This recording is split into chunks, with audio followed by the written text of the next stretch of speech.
Fight, fight, fight for Washington State. Win the victory. Win the day for... Okay. I never actually knew the rest of that song. I think I was probably too drunk to be honest. But anyways, guys, welcome back to the Nick Bartlett Show. If you didn't know, I'm a WSU Cougar alum, so I'm very excited to give you my take on the Rollo situation, something that's been weighing on me for a long time, and my football fandom. So I'll get to that in a bit, but now let's get to the actual notes and see what we got on the agenda today. So for the introduction, we're talking about Rollo. Hey, I'm on topic, guys, so far. So for those of you who do not know me by now, my name is Nick Bartlett. I'm the broadcast manager here at Sports Pac 12, as well as a staff writer at OregonSportsNews.com. I've had my articles published in the Seattle PI and a bunch of other websites. I think I have another one written down, which I'm forgetting right now, but whatever. On the agenda today, we're going to start with my take on the Rolovich situation. I'm going to break down all the in-conference matchups, give you a little quick preview on those. And as always, we will end today's show with Bartlett's random topic of the day. So thank you for tuning in as always, guys. And now I gotta let this go. I'm not looking at my notes. I have a whole article written on Rollo as usual, but today forget the notes. For me personally, and guys, I do want to reiterate, this is a Pac-12 show with all teams, but for today, this is the news of the hour, and we're definitely starting with Rollo, so I had to rep the Cougars today. But this is still a Pac-12 show. Keep that in mind. I just want to make that darn clear, guys. The site is called Sports Pac 12, okay? But for me, this thing with Rollo, it's been weighing on me personally because I haven't been able to cheer for the Cougs ever since he did that weird thing with the players movement. And I just did not like the way he handled it at all. It felt like he came in as a players coach and tried to brand himself as that. And then when a young student athlete tried to stand up for his rights, whether the movement lost steam quickly or not, we're going back to the We Are United movement last year. It was probably an illegally recorded phone call by a ex-Coug wide receiver, Cassidy Woods. And essentially, he recorded Rollo, and Rollo wasn't cool with him joining this movement, and essentially softly threatened his position on the team. Didn't threaten his position on the team. I have the exact quotes, and let me actually pull those up. Maybe it's not all random here. Can I pull it up? Dude, you guys, I'm like 8 episodes in and I'm still right-clicking. Is this ever going to stop? What is this, guys? Alright, so I want to get to this actual quote here. So, I broke down the situation. I can do it real quickly if you have a freaking forgotten the last 10 seconds. But essentially, Cassidy Woods recorded a phone call with Rollo. Rollo was not cool with him joining the We Are United Players movement last year. And this is what Rollo said about it. Exact quote. But joining this group is going to put you on a that's obviously, you get to keep your scholarship this year, but it's going to be different. And that was a very soft way of kind of saying, like, you're pretty screwed if you're going to stay on this team. You know what I'm saying? And that, to me, I never respected that. And that, ever since then, I couldn't cheer for the Cougs, man. So this guy getting out of town, notice what I'm not talking about yet? A vaccine. Because I don't care whether he got vaccinated or not. Hear that, people? I don't care. If you want to get vaccinated, good for you. I fully support that. If you don't want to get vaccinated, I fully support that. But he didn't get vaccinated and he lost his job. What else is there more to say? Pretty simple. So I'm going back with my take. Maybe original, maybe different. You want me to harp on a political issue? Never been my style. Too boring, too easy, too simple. Don't like the way he treats his players. How about that, people? That's why I think he should have been damn fired. Alright. I'm still pissed, y'all. I'm actually so happy. Like I said, I've been cheered for the Cougs ever since this crap came out. And Rollo just, man, that just rubbed me the wrong way. So, Whew. Let's see if I got anything else in the notes that I really wanted to say. Really want to throw out here, guys. Essentially, Oh, actually, one thing I did want to say, regardless of my opinion, I do want to say that his players are still supporting him, and I think that's very fair to acknowledge. So regardless of what my opinion is from the outside, a lot of media tries to act like they know. I may be repping a WSU sweatshirt. I have no freaking idea. So people, all this inside media, they don't know. But I just didn't like that situation again last year with Cassidy Woods, where he basically threatened to kick a student athlete off a team for standing up for his health. Or excuse me, that was a non-factual statement, not for standing up for his health, for joining the We Are United movement, and that rubbed me the wrong way.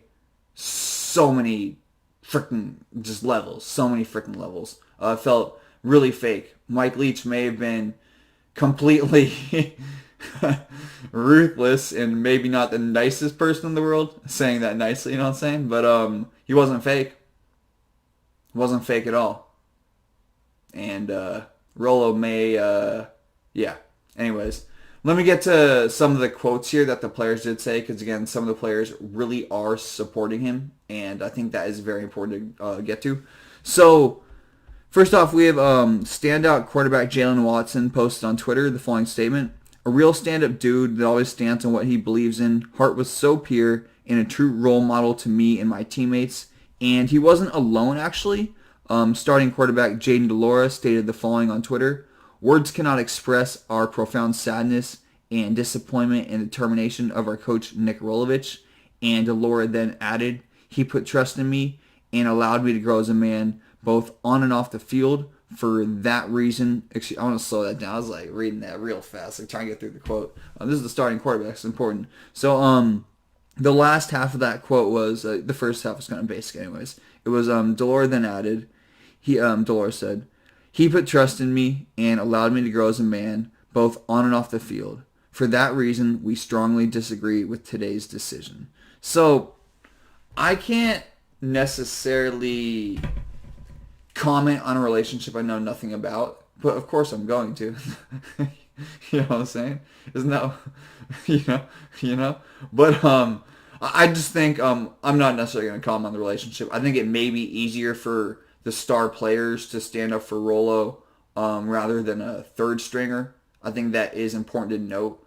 At that age, success may prove blinding, and Rolo's true intentions may have not been felt, because when you're a star athlete at the college level, regardless of how good your team is, really at any level, there's probably just some natural perks with that. And I don't think that needs to be explained any further. So I think that, yeah, we'll leave it at that. So anything or anytime. That was like the end of a lot of motion. I just yelled out anything.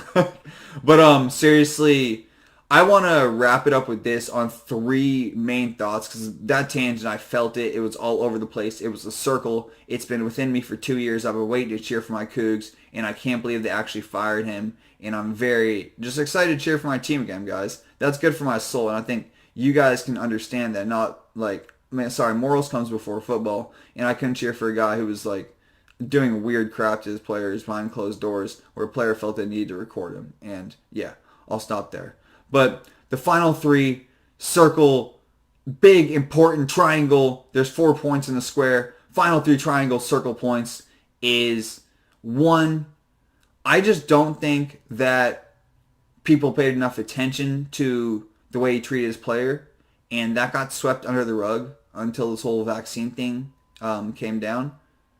2, I don't care that he didn't get his vaccine. Like, again, if people want to get their vaccine, do it. If they don't want to get their vaccine, do it.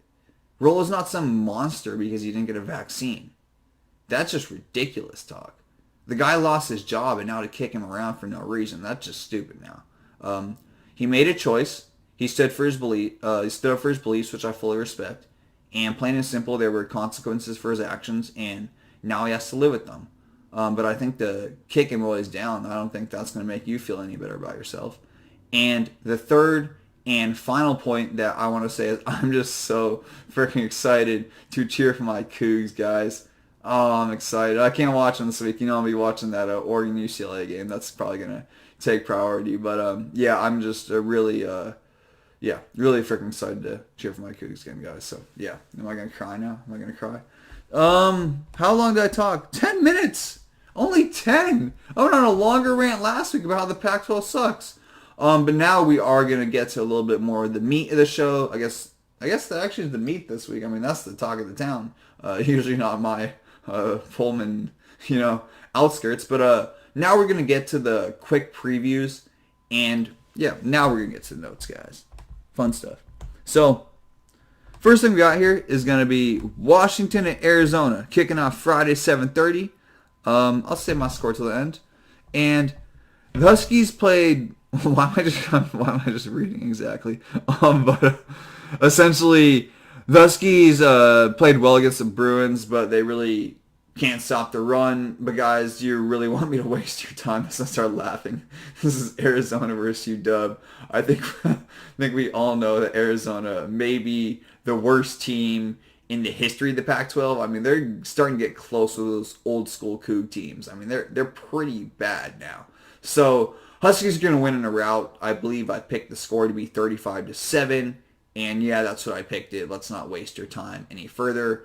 It'd be just a cute little momentum boosting win for Jimmy Lake and the boys, but it really doesn't mean anything. And for Arizona, they're bad. BYU at WSU. I mean, this is a cute little antidote to end my rant. Maybe I'm biased here, but I wrote this preview on Monday morning. I really did write these quick previews, and I said if Rolo was fired, that the Cougs, the Washington State Cougars would win. And if he wasn't fired, that BYU would win. And so, yeah, I picked the Cougs. We spent enough time talking about my hometown team. The WSU Cougs, that is. 30-24. 30-24. Next game. Oh, this is the one. This is the one right here. Oregon at UCLA. Glad we actually got through that rant a little bit earlier. This is the one that I'm pretty excited about here. Before I kind of go off the top, I do want to see if we got anything out of the stats, out of the notes to look at really quick. So let's check that out. Nothing really that stands out too much in the notes. The main thing I want to see is how will UCLA stand up against a team who is just as athletic as them, if not more. I think that essentially they've been able to overpower teams, even UW last week. I mean, I guess that's not saying much because of UW's rush defense. I think y'all know how bad that is by now. But for UCLA, I just think that I want to believe, but I just can't. And even though DTR played phenomenal last week, there's just something about him that I'm not 100% sold yet. Throughout the year, he's been rising at him in the dog tiles. Now he's obviously good. But I don't know if he's at that great level where he can really take down a team like the Ducks. I think that Anthony Brown may actually be better in a crunch time situation. He has a big win against Ohio State. I don't think DTR is anything like that in his career. And if you're just looking at the talent standpoint, obviously this is a big game for Chip Kelly facing those old squads. That's going to be huge. But just from a talent standpoint, UCLA, the games they've won this year, whether it's Hawaii, maybe LSU on a lesser scale, UW, just most of the games, they've really just been able to line up and run the ball and overpower teams, maybe throwing a couple random Chip Kelly type plays. He may not call it a fly sweep, but something unique to get other players involved. Against Oregon, I don't know if they're going to be able to do that, and I don't know if they have the weapons on the outside with Kyle Phillips and Greg Dulcich. They're great players. I think that Dulcich will probably be able to make a little bit of an impact, but I don't know if Kyle Phillips is going to be able to really create separation against Oregon's elite secondary players. So that is where I'm not seeing the Bruins really live up to the hype. I think that Oregon, again, is going to be able to stop their run. I don't think they have enough on the outside. And that's not even necessarily a knock on DTR. And then I just don't think that, I think that DTR in big time games like this, the big ones that really matter, those one or two questionable plays, I think are going to come back to haunt them. So I can't pick the Bruins in this one. I'm not going to cry. I'm willing to acknowledge that they've gotten a lot better for sure, but I just can't pick them. I got to go with the Ducks in this one. And I said 35-24. That's a Saturday 12:30 kickoff, guys. All right. Next game, Colorado and California. Oh boy, here's a fun one. Actually, in all seriousness, there's some talent on this field. Anything from the notes that I want this guy. Um, yeah, actually, there is something from the notes for this one. I'm glad I actually checked in and read this. So, essentially, against Colorado's matchup against Arizona last week, if you look at the score, it looked like the Buffs blew them out. Really, they didn't. So this should really tell you how bad the Buffs are. Like their defense is actually probably like highly underrated. Their offense is just so terrible. But if they didn't get a blocked punt, followed by a pick six, and it was a blocked punt for a touchdown, and then a pick six, I believe, by Carson Wells. Arizona was right in that game, so Colorado wasn't really scoring the rock. And I'm a firm believer that most people can make plays when they're up 20-0. The pressure is just inherently off as a human. So I believe that most, that's pretty simple. Brendan Lewis is finally able to step up and make some throws. But can't everyone when it's 20-0, So that wasn't impressive to me. So for Colorado, they're still bottom of the barrel team. Really one or two plays away from really putting themselves in an unfavorable position against the Wildcats last week. So there's no way I can pick them against Cal. Chase Garbers is a phenomenal quarterback. Cal's defense is usually pretty solid under Justin Wilcox. And someone said nationally last week, or maybe on the Pac-12 network or something like that. Am I allowed to shout them out? My bad. That one that we may not watch or something. But whoever said it, essentially, Cal is probably the best 1-5 team. And I think that is fair to acknowledge. But 1-5 still is 1-5. But I do pick the Golden Bears, and I picked them 27-14, and that's a Saturday 12:30 p.m. kickoff. Next we got USC at Notre Dame. How long have I been talking, guys? Oh, and I always do this about halfway through the show, guys. Essentially, it's like 2/3 through the show, but whatever. If you don't know the drill by now, I'll have you in and out by 25, 26 minutes. Don't like to waste too much of your time. Just like to give you a fun, quick, entertaining show. Get your favorite team covered. And usually I actually break down a game of the week. The last 2 weeks I was pretty mad about the Pac-12's performance, so I substituted that. And this week, obviously, the Rolovich situation just taking center stage and nationally, really maybe even globally at this point with the lawsuit. So main goal will be to get you in and out in 25, 26 minutes. And now let's get back to the Notre Dame USC matchup. All right, so USC at Notre Dame, Saturday 4:30 p.m. kickoff. Switched it up on you guys there. Didn't say that till the end. Essentially, I don't really need to look at my notes right here. This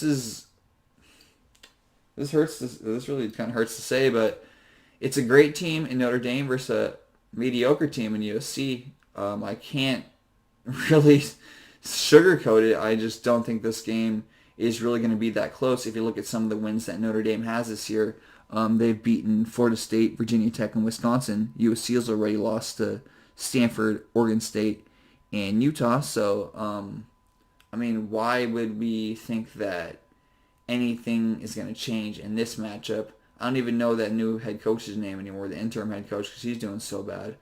You can blame that on Clay Helton.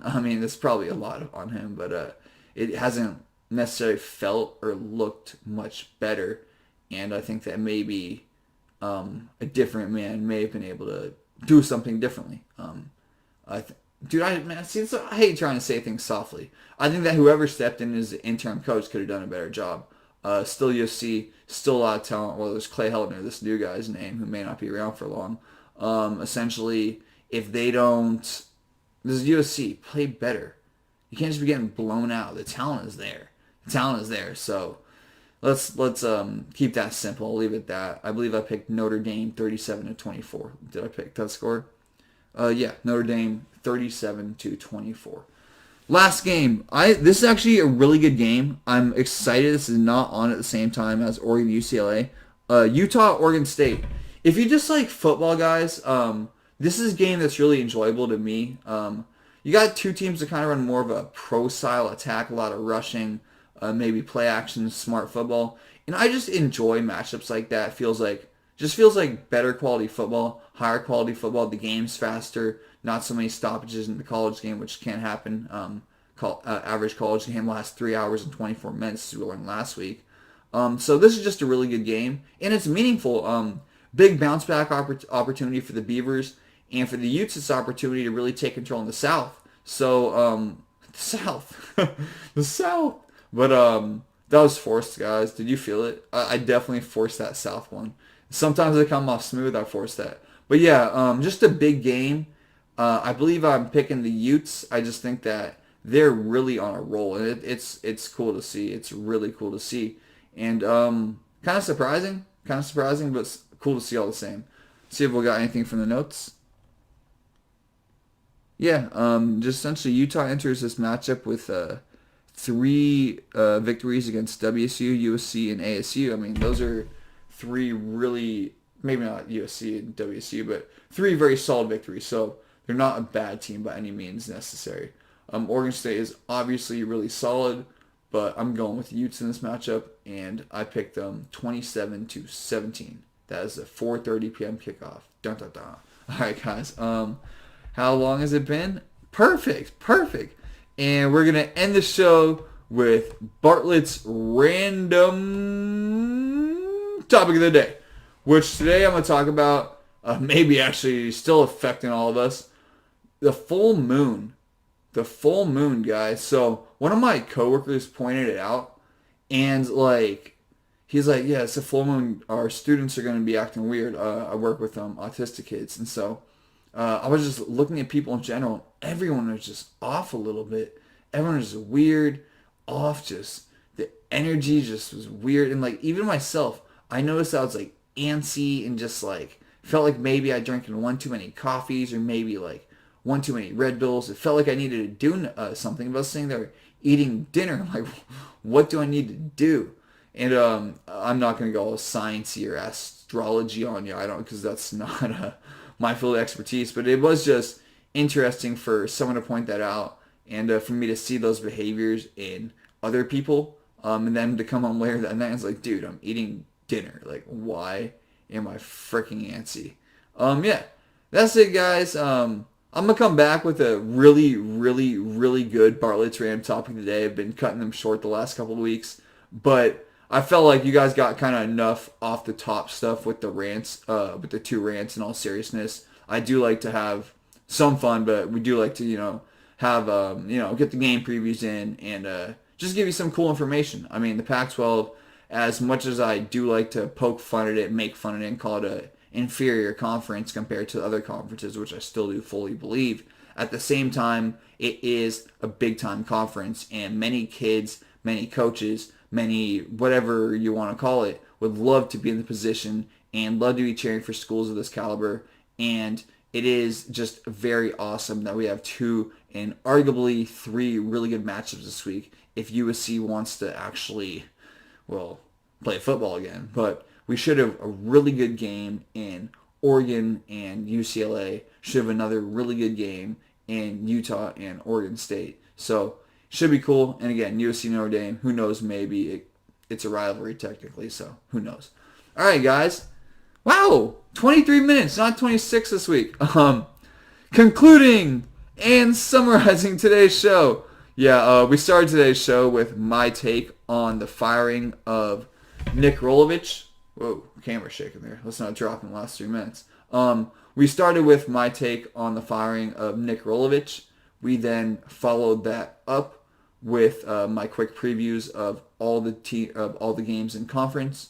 And I believe off the top of my head, I picked UW over Arizona. That game shouldn't be close. UW 35-7. I picked Utah. I'm not gonna do this again, guys. I'm not remembering them all this week. So we broke down all the games in conference, and then we ended with Bartlett's Ram topic of the day, where I observed my own behavior, just like freaking out or something.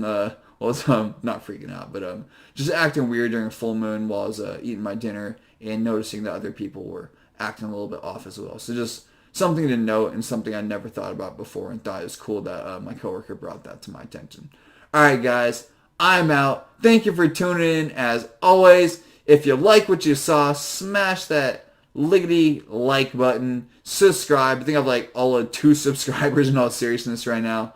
But if you follow us on Twitter, we have numbers there that we're very grateful for. So working on the YouTube channel, but smash that lickety like and subscribe button, and you know where to follow us on Twitter because that's where you're following us right now.